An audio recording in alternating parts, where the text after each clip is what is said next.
Lucas Warford, and he is with the band Three for Silver. Lucas, welcome to Good Talk.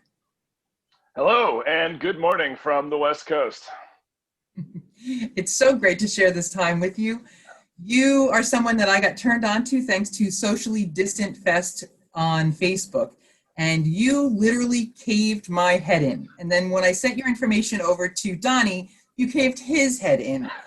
And I couldn't turn away because I had no idea what in the wide world you were going to do next. And it was amazing. Tell me, how many instruments do you play?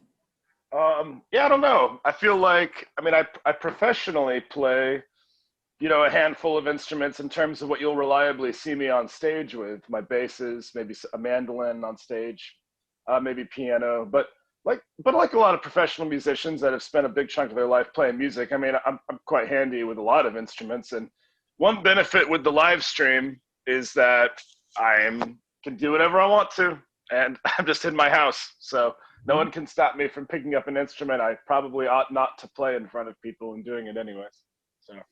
So what I loved about how you were playing these instruments was, again, it was completely unexpected. So when I log in, I'm not expecting to see somebody play the bass banjo, as an example, just by itself.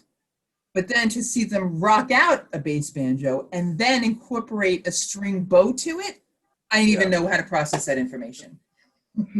Yeah, that's always a fun one, especially for the live stream events, especially one like Socially Distant Fest, where it is going out to mostly people who are not already fans of the band.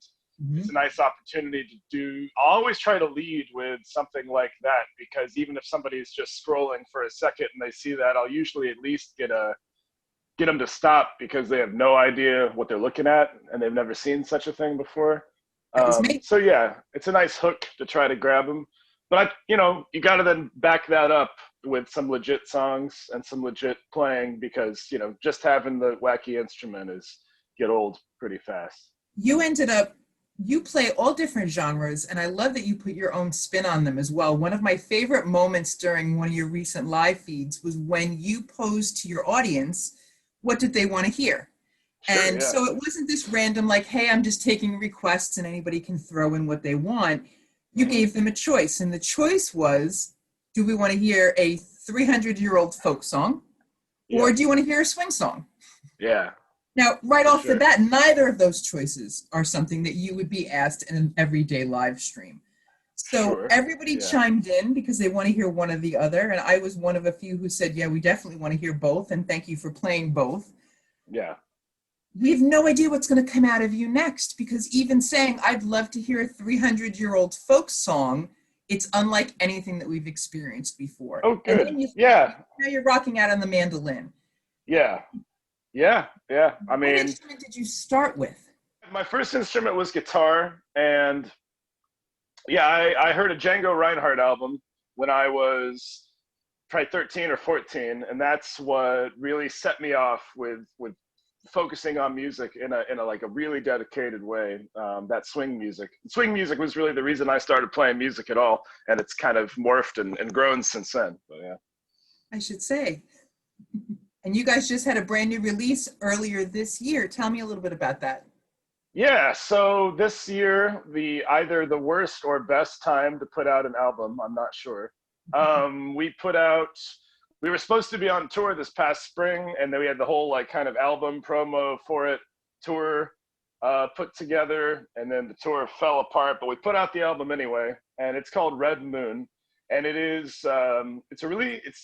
part of a package. It's kind of a combo with an album we put out last year that was called Blue Ruin, and then this one this year, Red Moon. And they're both very short albums. They're very concise and very different sounds. So Blue Ruin from last year has a very acoustic, kind of folky sound. And then the album this year, Red Moon, has a very electric, very aggressive, percussive kind of sound. So they're a nice kind of complement to each other.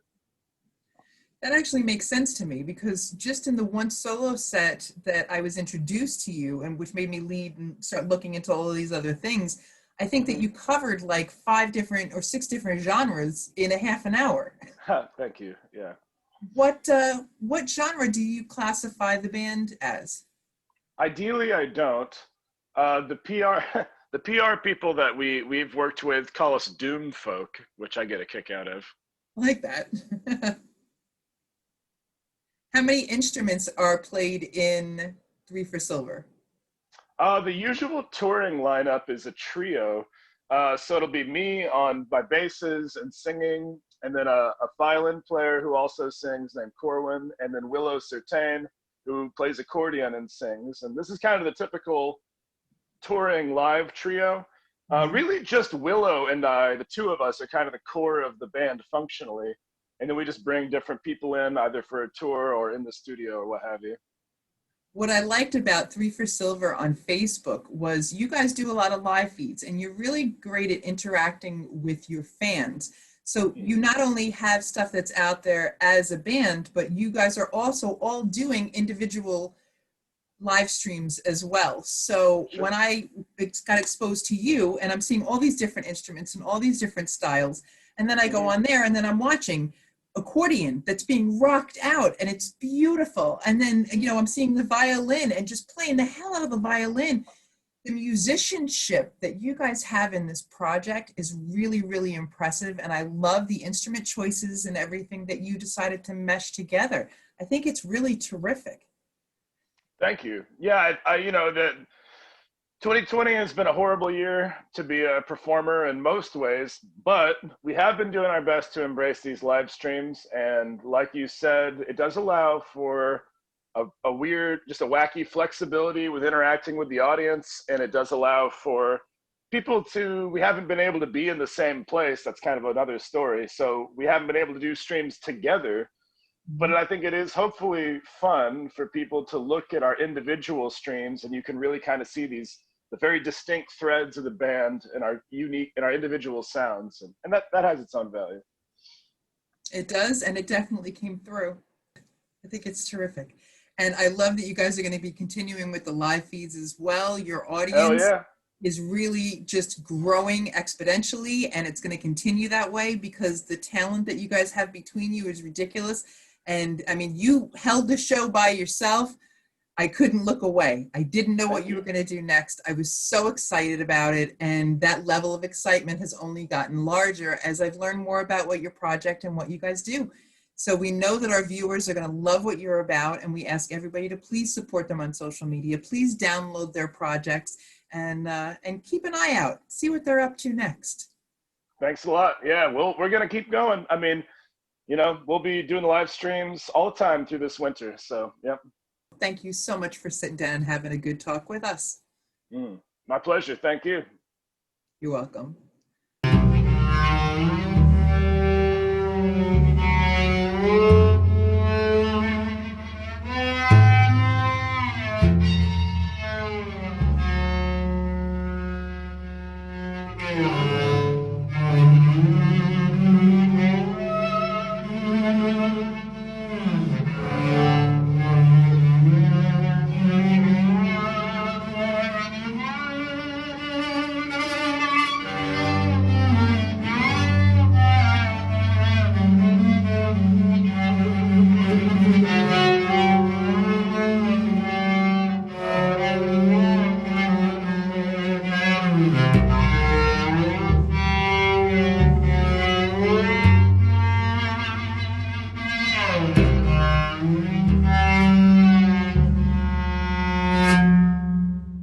Oh, you shut your mouth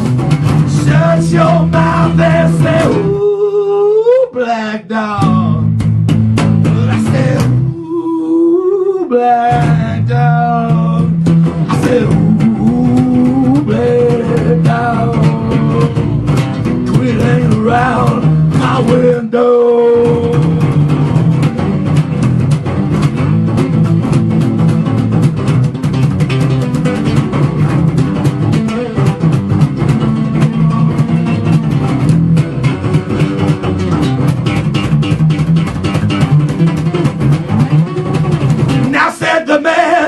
Shadow, wow, you be not proud. Some call you mountain.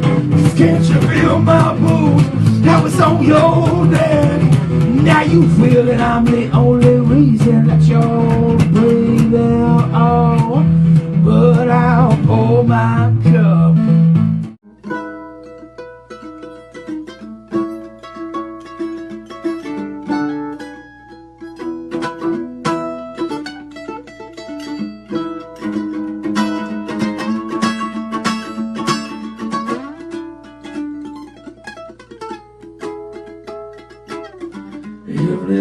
whiskey, well, I drink that bottle every single night.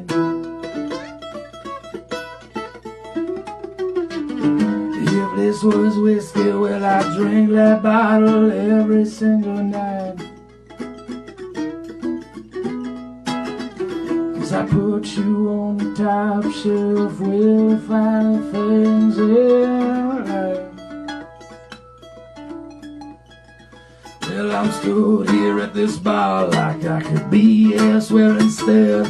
A stone stuck in a river with your head upon my head. If you need silence, I'm the gun smoke warming in the rafters. I'm the blood soaking the rag in the morning that comes after. If I ever walked away, if I ever called it quits, because I know you need your hat to reach and sell you're meant to sell. Oh, if this was medicine, I'd drink that dose every single night.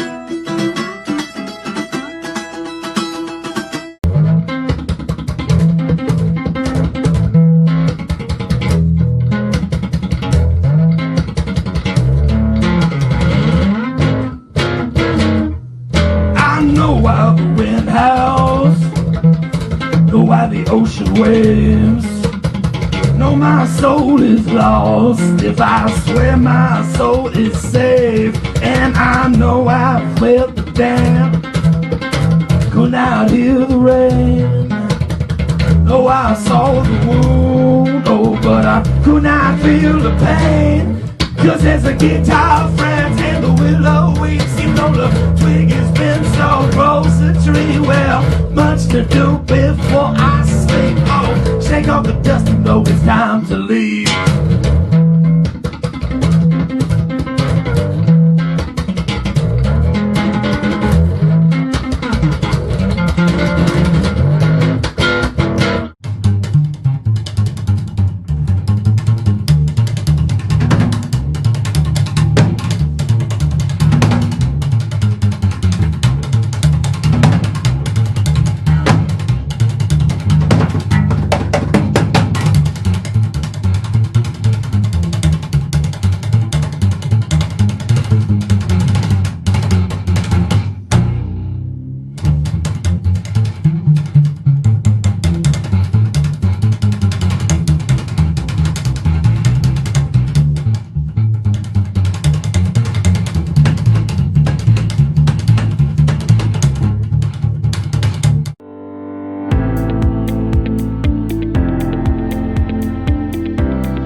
Hey everybody, this is Motorcycle Mike, the personal injury lawyer.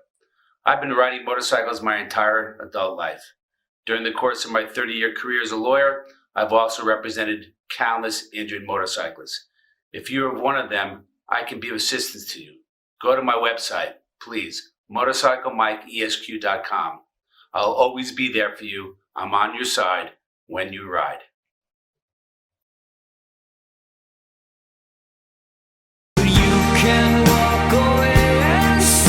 Joe DeJesu, our original artist of the week from Good Talk TV show Season 1, has a brand new release available that you want to download on all of your digital media platforms. Another Sacrifice is the highly anticipated follow-up single to Cry and Miss Maybe, released in 2019. Joe is also the host of Jam Acoustic Mondays on Govs Radio. Please follow Joe DeJesu Music on Facebook and Instagram and download Another Sacrifice today. God knows what we've done. Doesn't matter what we do.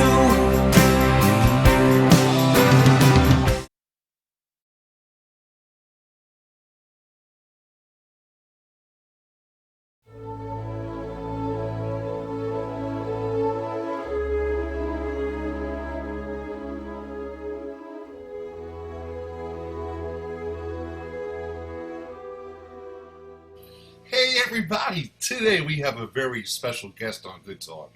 He's a renowned therapist, charismatic speaker, and celebrated author of The Zing, a book that will help you overcome what might be holding you back and learn to live life to the fullest.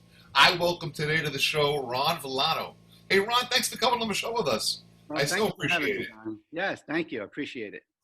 Very cool. Why don't you tell us and the audience a little bit about yourself, because I believe before you were lecturing and traveling and authoring, you led a different type of life and made a transformation yourself. Yeah, well, to me, a lot of stuff happened in my life, like everyone else, And then the big point was when I lost my son Michael in July 22nd, 1998, in an auto accident at 17 years old, and that just turned my whole life around. So the most devastating part of my life, and I think a lot of your listeners have had spots like that. It doesn't have to be that they lost a child. There could be many ways. I mean, we could lose a pet, we could go through divorce, we could lose a job. Whatever yours was, believe me, we don't minimize it. It is what it is. So for me, it was losing Michael. And when I lost Michael, what I said, he took my life. Then I say now, he gave me life. Because now, all of a sudden, after many years of being depressed and not being happy, I said to myself, well, wait a minute. Michael was here. What would he tell me? He'd say, go live. And now that I know that death is real, I'm thinking, well, you know what? I better take this. And when you lose someone, here's one of my phrases is honor your loved one's life by living yours. So I'm living my life in honor of Michael, and I live it. And, anyone who lost a child knows you're about an inch away from the cliff of going the other way. So be conscious of that. So I stay on this side, and every day I do things for me that's going to keep me in a positive realm. One is going to the gym, reading, helping others through our counseling practice. So a lot of things like that. But that really was the point that got me moving forward. And now we own one of the largest private practices probably in the country, and we do counseling, licensed therapy. We have 5 locations throughout New York area, Long Island. Take all the insurances.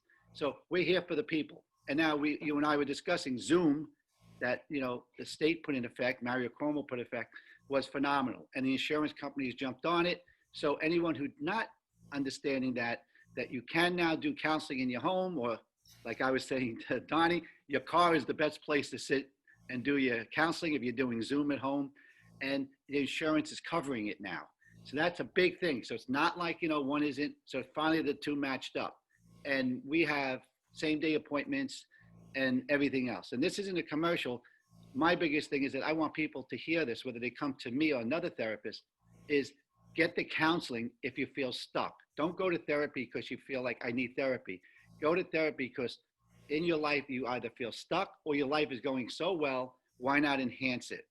I think that's so important, Ronnie. You're no longer limited, like Ron's saying, to having to travel to somebody's office. And he talked about New York State, because we are worldwide, so he's in New York.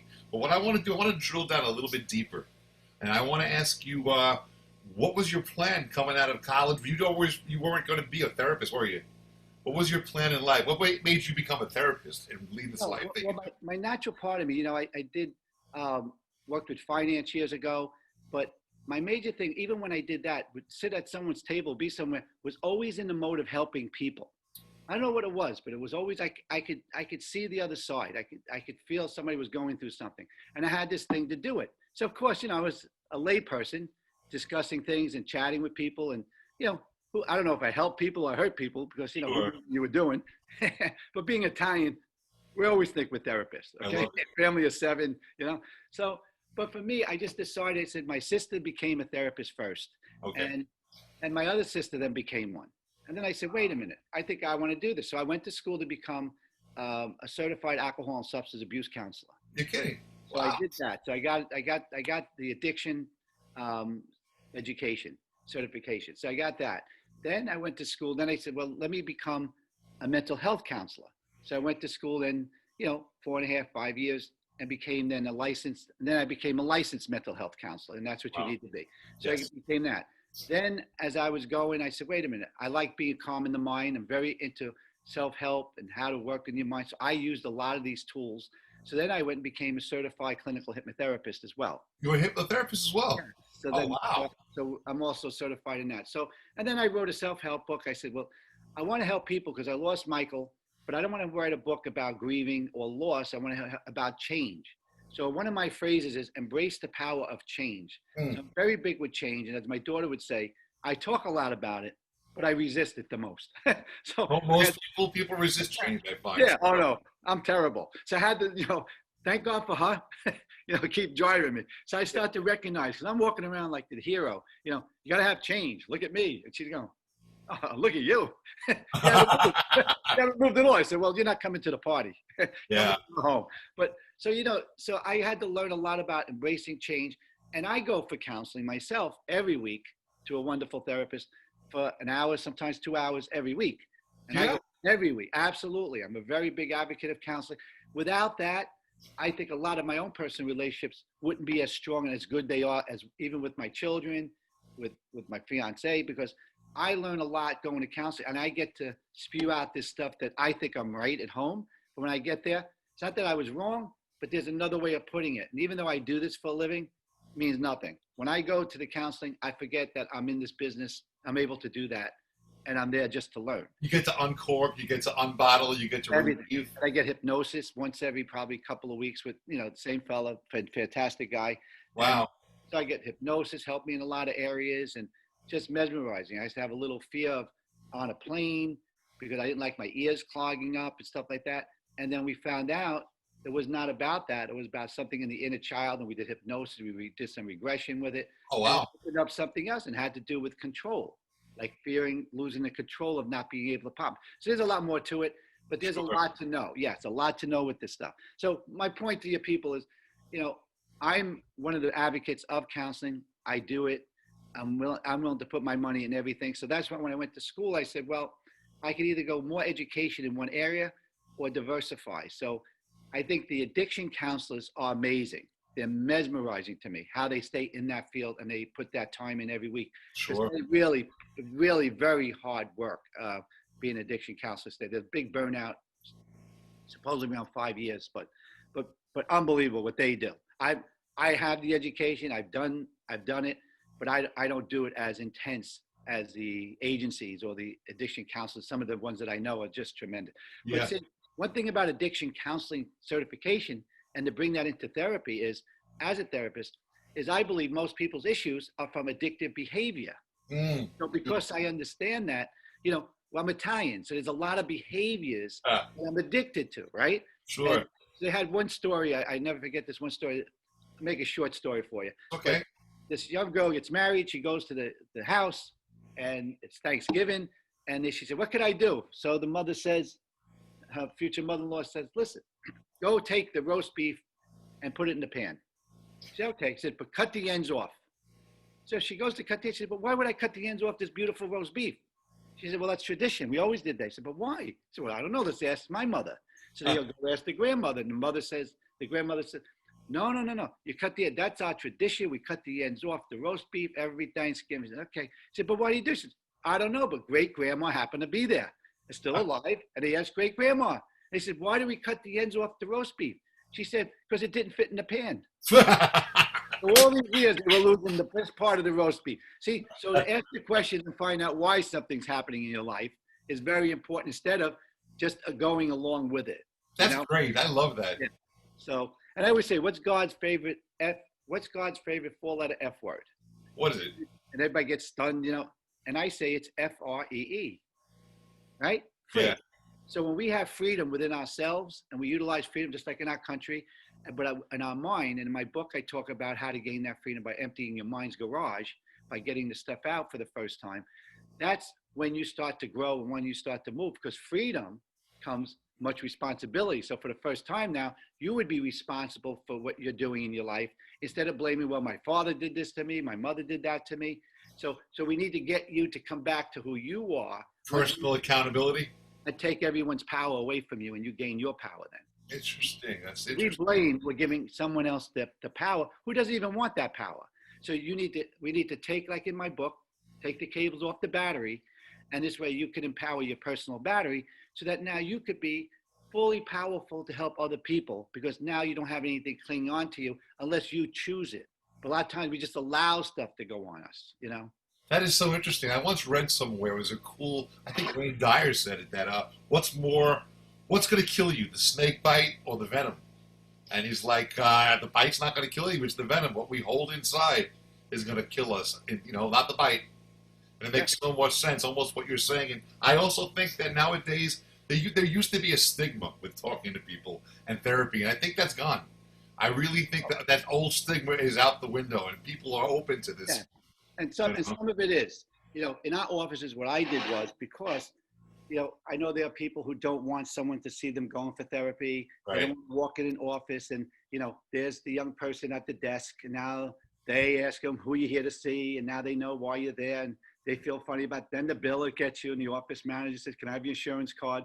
By the time you get in the room, you feel like, oh boy, too many people know I was here, and there could be 3 people sitting in the waiting room. And Yeah, the ramification, sure. our offices, no administration is on the premises. All my administration is virtual, off the offices. So when you come in, the therapist gets you, and you come right in the office. There's not no people sitting out there. So you come in, you have full private practice feel and full confidentiality, and that the people love it. I think that's so important. Guys, today we're talking with Ron Villano, and we're going to go to our sponsors for a quick moment. We're going to come back and talk about the book, The Zing, that Mr. Ron Villano wrote, and we'll get into that, and we'll be right back. And thanks so far for having a really awesome talk with us. We'll be right back.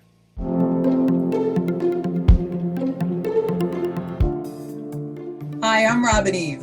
And I'm Donnie Baker, and together we bring you Good Talk on the Strong Island TV network. We love being able to bring quality content to you every single Sunday, and we look forward to doing that for a long time to come. We are currently looking for sponsors and advertisers for our show. If you have a product or service that you're looking to promote, do you have new music that's available? What would you like to have a good talk with our viewers about? Email us, goodtalktvshow@gmail.com. We have all different types of packages available to help you get the word out about whatever it is that you're promoting. Join the Good Talk TV and Strong Island Television family and email us today. Looking forward to working with you.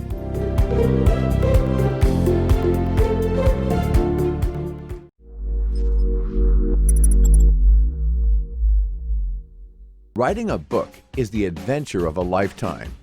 Red Penguin Books take pride in giving our authors a publishing experience that is stress-free and celebratory all the way. Some of our authors first approach us with no more than an idea for a book that's ready to sprout. Others submit completed manuscripts. Whether you're at either end or anywhere in between, our goal is to get you published.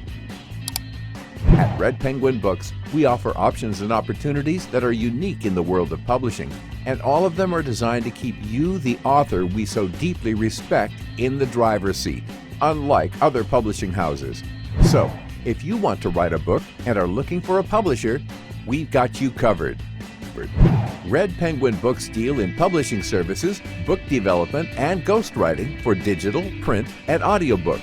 Call us at 516-448-4993 or visit our website www.redpenguinbooks.com.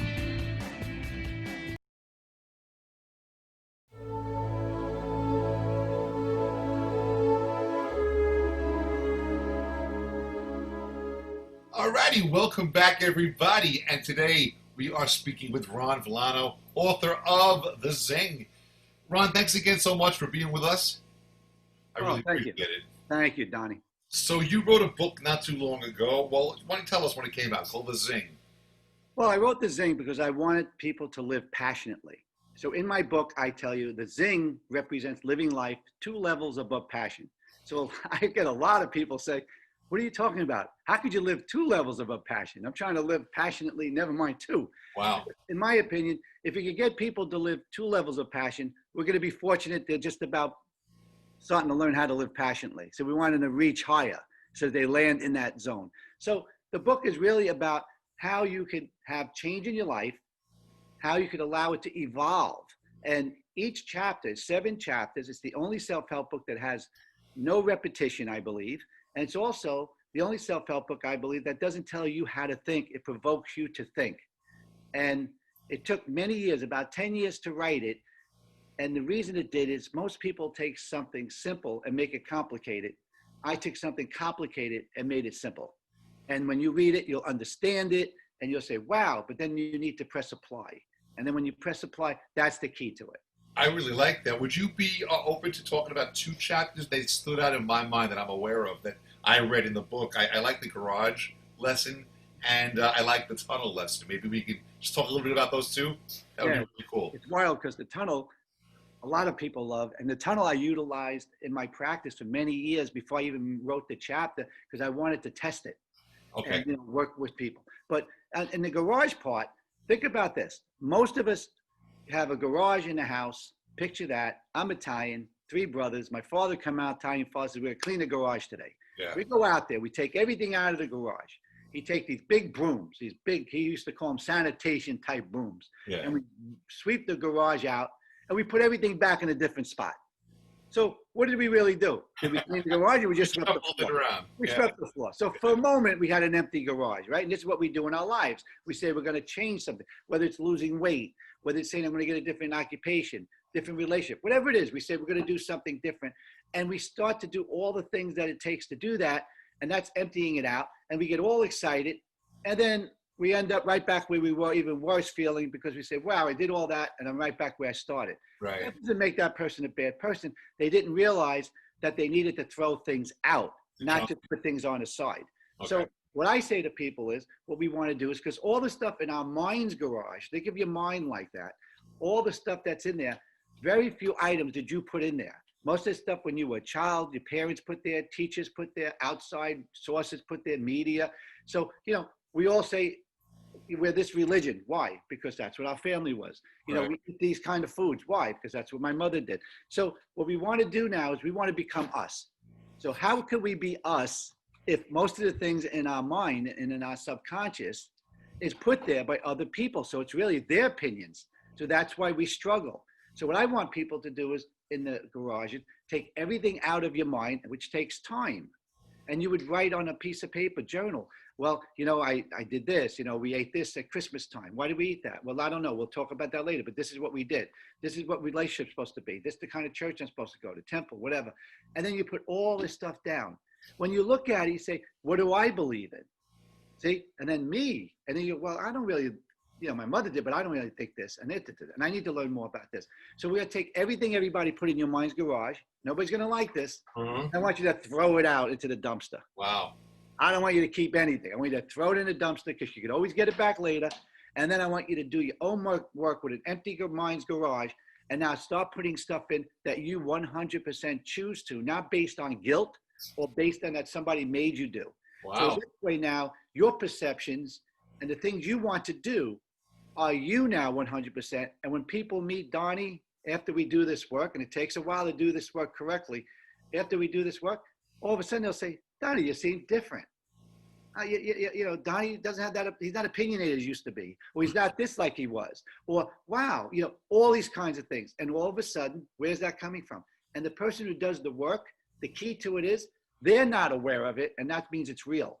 They go, really? You see change in me? Because when you become you, it becomes natural. Like drinking a glass of room temperature water will never disrupt your system. But Right. drinking ice cold water, you feel it.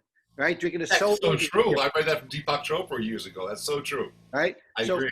So we want you to evolve that. So emptying the garage, very strong. It's in the book. It explains it to you. And by the way, each chapter of my book can be read independently, even though it ties into one another, but it Right. can be read independently. Standalone chapters. Can we talk a little? That's the garage, which I think is really cool. Yeah. Starting with a fresh foundation and building upon the emptiness and using the programs, if you would, that you want to install into your main system. Well, how about the tunnel? What is that? Give us a little idea about that. Well, the tunnel will make a simple analogy. Okay. Let's say we went through a breakup and All right. all of a sudden now we're breaking up and we don't see each other for a couple of days. Not too bad. It's like being in a tunnel and you can still see the light. You can still, right? You look behind you, you see the light. You look forward, it's dark. So we don't want to keep going forward because it looks pitch black. So we keep running back out where we came in and we keep going back to that person. We keep trying to make it work because we're so fearful going forward, like we're to lose them. So 2 weeks go by now, we're getting more nervous the deeper into the tunnel. We haven't talked to each other. Looks like I might not be able to get him or her back. And now they're panicking more. Now they try to run out of the tunnel, and now it's getting uglier, and they're feeling this. Meanwhile, what I want to teach you in the tunnel is when you get in there with good support, counseling, good friends, right? Good reading, stay in there because you want to stay. And the darker it gets, believe it or not, is the best part of all because you're getting to where the light's going to start to the other side. And when you see a speck of light in the tunnel, just a speck, I can guarantee you, you're no longer looking back any longer. You're focused on that little speck, and then the speck gets wider and wider. When you get to the other side of the tunnel and you get out of all of this, I can guarantee you, I've never met anyone say, if I could have my wish, I want to go back to where I was. Wow. No, they're so thrilled to be out if you do the correct work. Otherwise, Donnie, you and I both know a lot of people who are separated or divorced or breakups for 20 years, and they never did the work, and they're still talking 20 years later like they did the first day they broke up. They're making fun of the person. They're saying, what a piece of junk. Their lives ain't great. You can tell that they're missing them because they're bitter. So we don't want people to do that. We want you to evolve. And when somebody does break up with you, remember, as simple as I'm going to make it sound for 2 seconds, it's just someone's opinion saying, I want to move on. It's not about you, but we make it about us. And that's when we feel rejected, and that's what happens to us. But it's just another person saying, I'm making a new decision and choice. It's not me trying to be mean to you. I just want to do something different. And would you allow me, and this is what I say to my patients, look at the people and you say, I'm giving you your freedom. You have your freedom to do that. When we try to make it harassing them or you can't leave me, we're trying to steal their freedom from them. So allow everyone to have their freedom to evolve. And I know that's a high level of thinking. I know that's very That makes a lot of sense. That might be hard. But in the logic side, right, in the logic side. It does. Ron, thank you so much for sharing those two methods. We were talking about the garage, which I love. These metaphors are amazing, and the tunnel. And what I want to ask you, just because of the spectrum of time, I'm looking and I'm seeing how fast this segment is running by.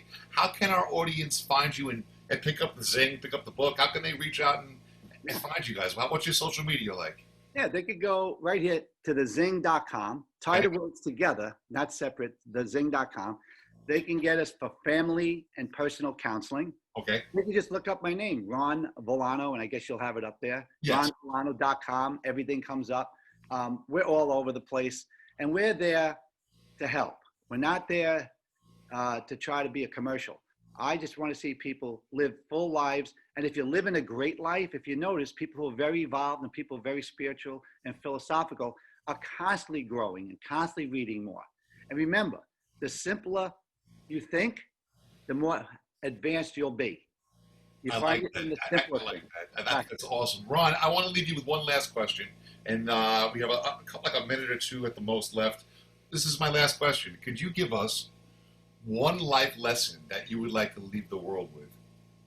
Yeah, I would love everyone to make themselves as powerful as they possibly can. Enjoy the freedoms that you have and to think the freedom to help someone else. And remember, be kind to yourself. Think of those two words, be kind. Be kind to someone else. That's going to empower you by doing something nice for someone else. That doesn't mean out of guilt or obligation, but the more you do for someone else, the better you'll feel. But believe me, unless you're doing that for you first, you'll never have the power to help someone else. You'll always be a little bit less powerful than you should be. So make yourself fully powerful. So when somebody comes around, you'll have all this energy and power to put out there. Ron, I really, really like that a lot. That was awesome. Thank you so much for coming on today and speaking to the audience and having a good talk with us. I know everybody learned a lot. I sure did. And it was really a pleasure to have you. Well, thank you, Donnie. And I want to say hello to Lenny. Hello to Lunch with Lenny. Yes, I met Ron because of our buddy Lenny. Everybody knows Lenny. Lenny's a good guy, but thank you. Thank you, Donnie. You have a great day. Thanks again. Will do. Take care.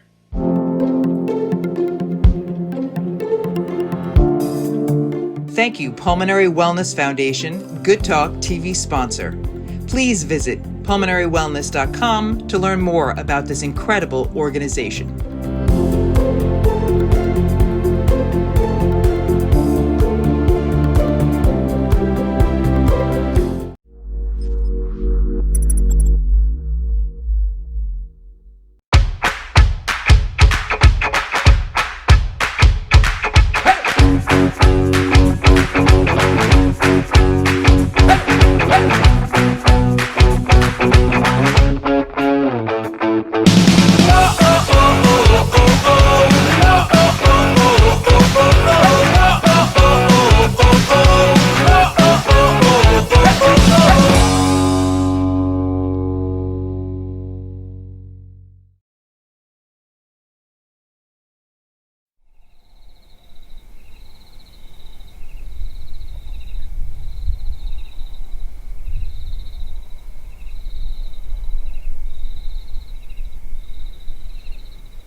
to me.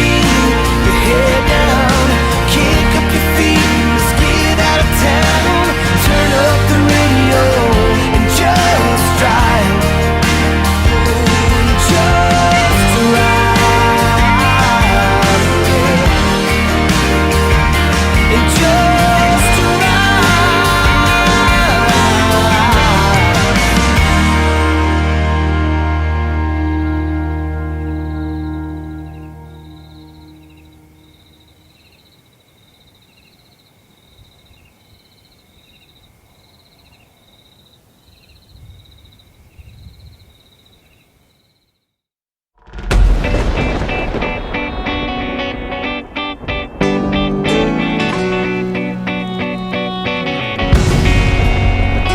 There are times when she knows that this life is not enough, and all the dull platitudes and the world can't make it so. Working hard every day for the bills she still can't pay. She RPGs late at night into someone else's life. Oh, oh, there's magic coming.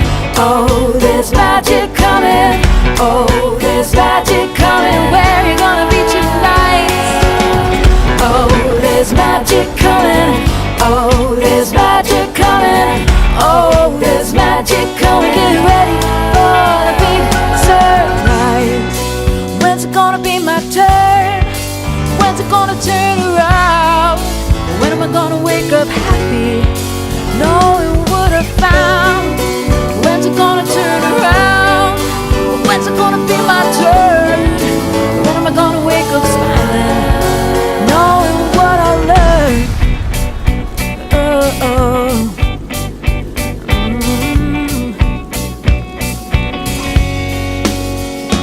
And she lays out the cards, see how the day will be, and she turns with a sigh. It's another one of these, but the wind blows strong now, and she knows it's only time, just a matter of time, till she spreads her wings and flies. Oh, oh, there's magic coming. Oh, there's magic coming. Oh, there's magic coming. Where you gonna be tonight? Oh, there's magic coming. Oh, there's magic coming. Oh, there's magic coming. Get ready for the big surprise. When's it gonna be my turn? When's it gonna turn around? When am I gonna wake up happy, knowing what I found?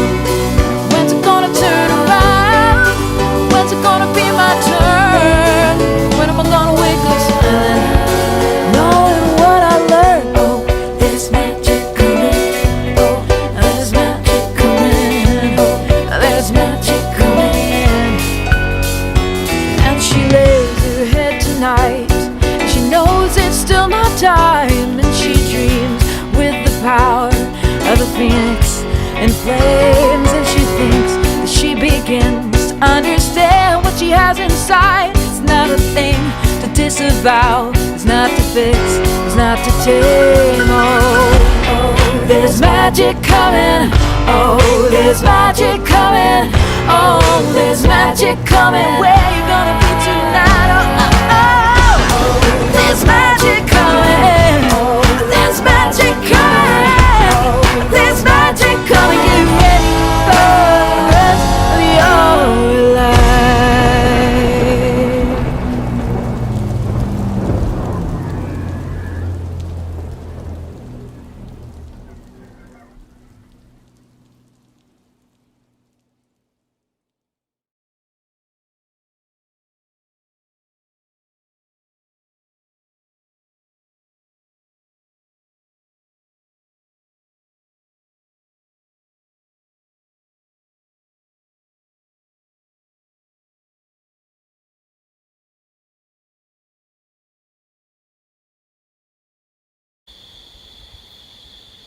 That went out very quickly.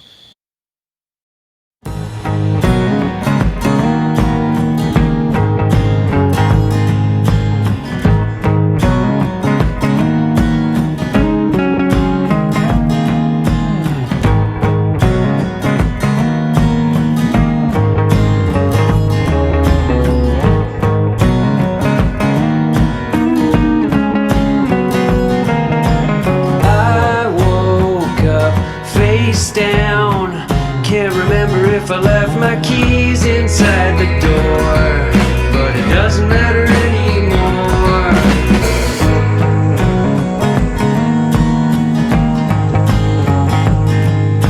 My clothes are still on, got a headache for the ages. I think I'm gonna be invisible as long as I can.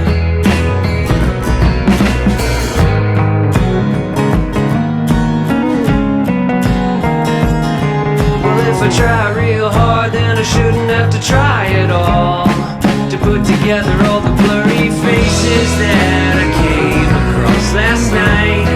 Am I right?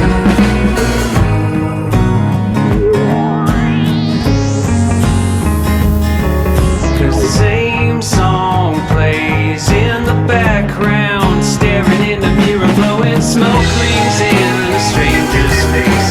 A different time, a different place, constantly reminded of my faults.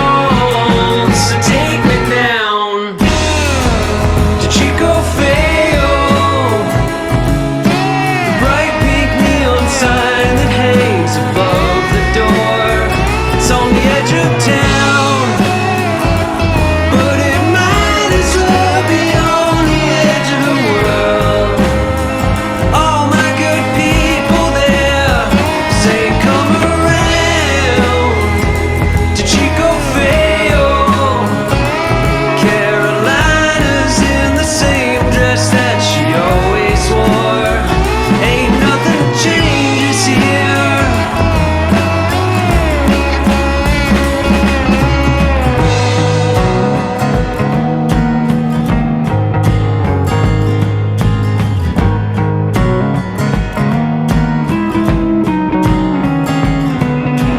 I've lost touch with who I am. Try to focus on the funny feeling in my bones. Oh man, I'm really starting to jones.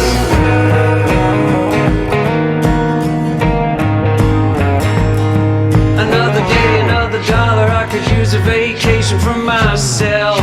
Put my feet up next to a swim